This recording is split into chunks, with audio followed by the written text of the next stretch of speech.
Suhuza rero abantu bankurikiye bari muri Kenya, abantu bankurikiye bari muri Gisagara ka Gisagara mu Rwanda, abantu bankurikiye bari muri mu ntara ya 6 y'u Rwanda ariyo diaspora y'abantu bari muri Amerika, abantu bari mu Burayi. Mwese ndabashimiye, abantu bajya mampamagara bambwira ko ibintu mbagezaho, imiti mbagezaho muyikoresha ikabafasha. Abantu mujya muhamagara munshimira, mwese ndabashimiye aho muri. Suje rero abantu bari Nyagatare, abantu bankurikiye bari mu Mutara, abantu bankurikiye bari Musanze na Rubavu, abantu bankurikiye bari mu mujyi wa Kigali rwagati, abantu bankurikiye bari muri Bugesera, mwese mwumve ko mbashimiye. Abantu mwebwe mwamaze kuba umuryango mugari wa Kibinari byiza, imiti nabahaye cyangwa uburyo nababwiye gukoresha mwabukoresheje bukabagirira umumaro mu buzima busanzwe, bintera imbaraga, bintera courage, bikanyumvisha ko ibi bintu ngomba kubikomeza. Rero mwese mwumva aho muri, kuko inkunga yanyu mwese ndayibona kandi ndabashima. Nuko kunkurikira mwese mwumve ko mbashimira. Rero ntabwo nakomeza ngo mpite mvuga ikiganiro ntabanje kubwira wowe wari uri kugenda kuri izi mbuga nkoranyambaga, ufite telefone yawe, ufite computer yawe, ufite televiziyo yawe, wari uri kureberaho, uri kuri internet, cyane ko internet mu Rwanda imaze kuba ahantu hose, nta hantu hatari internet. Rero ndemba wigenderaga gutyo ukabona iki kiganiro ukibonye bwa mbere, ni hano ndakwakiriye. Hanyuma rero reka nkubwira akantu ugiye gukora kugira ngo ibintu byose birusheho kugenda neza, hanyuma ntituzongere kuburana, tugumane nk'umuryango. Nagira nkubwire ngo kanda subscribe, hanyuma nurangiza gukanda subscribe uhite ukanda kuri notification link, hanyuma uhite ukandaho kuri iyo bell. Numara kwikandaho uhite ukanda kuri all notifications kugira ngo ibiganiro dukora umunsi yo kubikoze uri umuntu uw'ingenzi kandi uri umuntu umwiza.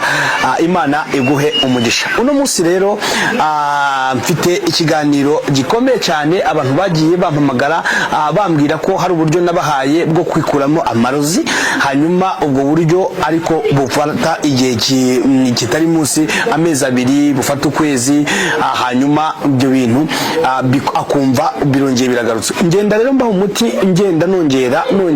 Uyu muti rero wo gukuramo amarozi, amuti ngiye kugwa noneho, niyo aya marozi waba warariye ukiri umwana muto cyane, ugigenda ukambakamba, aya marozi araza kukuvamo. Ntabwo rero uno munsi ndi jyenyine, umuti tujye gukoresha turaza gukenera ikintu bita igi. Nagira ngo mbwire ngo rero igihugu cyose urimo, igi uza gushaka ntabwo ari kuvuga ngo ni Inyarwanda cyangwa ni Irundi cyangwa ni irya hehe, ni igi ryose uri buze kureba, igi bisanzwe. Hanyuma ikindi turi buze gukoresha, nagira ngo mubwire nanababaze iki giti dufite mubona nazanye, umbwire ngo iki giti bakita ngwiki cyangwa iki kimera bakita ngwiki. Iki kimera rero nicyo tujye kwifashisha, tunifashishe igi. Undi muti wa gatatu tuza gukoresha tukavangamo, tugakoresha nyuma yo gukoresha irigi n'iki giti, ndabubabwira mu nyuma. Mbona no kubwira abantu rero mutangira video, hanyuma wagera ku minota 2 ukahita uskypinga cyangwa ukongeraga ugatarutsa ugasimbutsa, ntabwo ari byiza.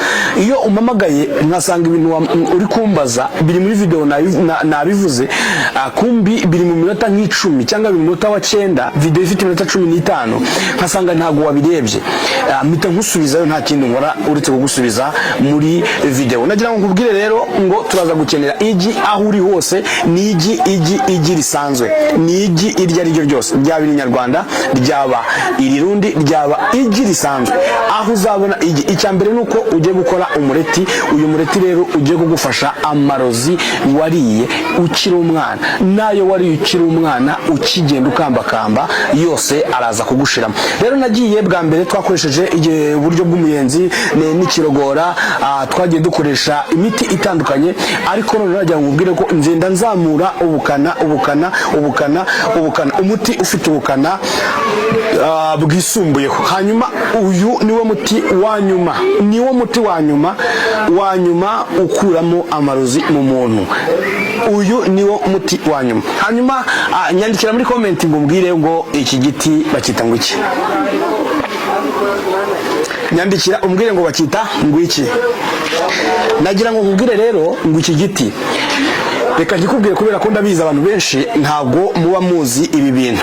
Nagira ngo nkubwire ngo iki giti bitewe na quartier ubamo, hari aho bakita ikiduha bitewe na quartier wakuriyemo, wavukiyemo, ariko ubundi amategeko y'Ikinyarwanda iki giti bakita umuduha. umuduha. Hanyuma umuduha hari nkaho bajya bavuga ngo yuga ngo umuntu yugamye imvura ngo yugamye imvura mu muduha. Babaga bashatse kuvuga kubera ko kitagira ibibabi, kitagira mbega nta hantu cyagutwikira, babaga bashatse kuvuga ko mbega ntago atigeze umuntu atigeze yugamye ahantu nyine hatamugamishije n'ubundi imvura yamusanga. Hanyuma umuduha baba bavuga muri icyo gisaku muri iyo nyanyita nk'isigamigani cyangwa nk'isigamigani ivuga ngo yugamye mu muduha, cyangwa nk'umugani kuningura umuntu, cyangwa umuduha baba bavuga rero n'uyu nguyu bawita umuduha. Ugiye kureba rero nimba muri karitsiye utuyemo uyu muduha uhari, nimba rero ufite iki kibazo cy'amarozi yakubasa akumazemo igihe kinini, agenda ukoresha umuyenzi ugakoresha ikirogora, akagenda akongera akagaruka, hakamara amezi 3 cyangwa hakamara ukwezi akongera akagaruka, ngiye gukorera umureti wa speciale utuma aya marozi nayo wariye ukiri umwana ukambakamba agushiramo. Hanyuma urakoresha igi ryo ryose ry'igihugu urimo, yaba uri hanze y'igihugu yaba uri mu gihugu, igi iryo ryo ryose nicyo dushaka n'uyu mureti. Hanyuma nagira ngo nkubwire ngo iki giti cyitwa umuduha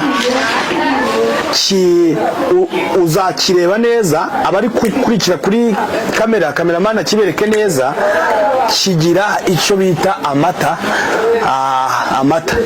ngira ngo muri kuyabona. Hanyuma ngayo uko amanuka ngayo, hanyuma aya mata niyo tugiye gukoresha. Aya mata niyo tugiye kugira gute, niyo tugiye gukoresha mu muti wacu. Hanyuma uramfatira ibitonyanga 3, ntuzabirenze. Uramfatira ibitonyanga bingahe? 1, 2, 3. Ibitonyanga 3 by'amata y'umuduha cyangwa ikiduha. Hanyuma ibi bitonyanga 3 ni bitonyanga gusa, udutonyanga 3 twonyine. Hanyuma ushyirire muri igi rimwe ryonyine. Ni umureti w'igi rimwe, nta gara amajya 2 cyangwa 3. Ni ibi bitonyanga 3 ugiye gufata ukavangira mu kintu, mu gasahani cyangwa mu kantu kabugenewe ukoreramo nk'agasahani cyangwa akantu kose ukoresha ugiye guteka umureti. Hanyuma igi urimene ushyiremo muri ako kantu, ushyiremo ibitonyanga 3, nurangiza ukubite igi kwa kundi urivange, hanyuma urikubite nkuko uteka umureti bisanzwe. Hanyuma ushyire ku ziko uteka umureti, ushyiremo twa tuvuta twawe dukeya bisanzwe, uteke umureti w'irigi rivanze n'ibitonyanga 3 by'umuduha, by'amata y'umuduha. Hanyuma uyu mureti munkurikirane, utazagenda ugakoresha ibitonyanga by'umuduha 5 cyangwa ugakoresha 6 cyangwa ugakoresha bingahe. Mujye mukurikira neza video, hanyuma uyirangize unayisoze. Koresha ibi bintu, koresha umuduha, amata y'umuduha, ibitonyanga 3. Ibitonyanga bingahe? 3 by'umuduha. Hanyuma uvange n'igi amajya ngahe? Igi rimwe, iryo ryo ryose igi rimwe. Hanyuma nurangiza kubikora ibi bintu, ufate wa mureti wawe, uyu mureti nurangiza kubikora, urangije umureti wawe umaze gushya, nurangiza gushya, ikindi kintu ugiye kuhita unkorera, urahita ufata amata, urahita ufata amasaka yawe ya rutuku. Aya masaka ya rutuku, ikintu ugiye gukora, aya masaka ya rutuku aseye, mbega n'ifu y'amasaka ya rutuku, uhita ukora igikoma. Ntuzakore uyu muti udafite iki gikoma, ugomba gufata iki gikoma ukaba ukiteguye, kuko ikintu kigiye kubaho nuko hari amatembabuzi agiye kukuvamo, nuko hari ibirozi bigiye kukuvamo, kandi ibi birozi bigiye kukuvamo biravamo biciye mu buryo bwo kwituma. Amarozi yose wariye arahita amanuka, urahita uyituma. hanyuma ikintu kigiye kubaho mu nda nuko uyu mureti wawe nugera mu nda, ikintu kiri buze kubaho nuko mbega wongereye abasirikare bo mu nda ubudahangarwa. Aba basirikare bo mu mubiri icyo bahita bakora uyu mureti ukimara kugera mu nda nuko hahita habaho ikintu nakita nk'intambara mu nda cyangwa nk'imyigaragambyo. Hanyuma aba basirikare barahita basohora ikintu cyose cy'umwanda kiri mu nda yawe gihite gisohoka hanze ukiciye mu buryo bwo kwituma. Hanyuma nurangiza rero ikintu kiri buze kubaho, uraza kwituma inshuro zitari nkeya. Niyo mpamvu ndi kubabwira ngo ugomba kuba witeguye igikoma cya rutuku, ugomba kwitegura ikintu uri buze kugira gute kunywa. Urawitegura amasaka rero, igikoma cya rutuku. Hanyuma nurangiza kujya kuri toilette, bitangiye gukora ukajya kuri toilette inshuro imwe, ku nshuro ya mbere urahita utangira kunywa igikoma cy'amasaka ya rutuku. Hanyuma ibi bintu ntabwo ari ibyo gukora inshuro nyinshi, kuko birahagije. Uyu muti urahagije kandi ufite imbaraga. Hanyuma nta muntu utwite wemerewe gukora uyu muti, wemerewe kuwunywa. Mbanje mbibabwiye hakiri kare, n'umwana uri munsi y'imyaka 12 ntabwo yemeye gukoresha uyu muti. Uyu muti ni uw'umuntu muzima udatwite, hanyuma kandi mukuru.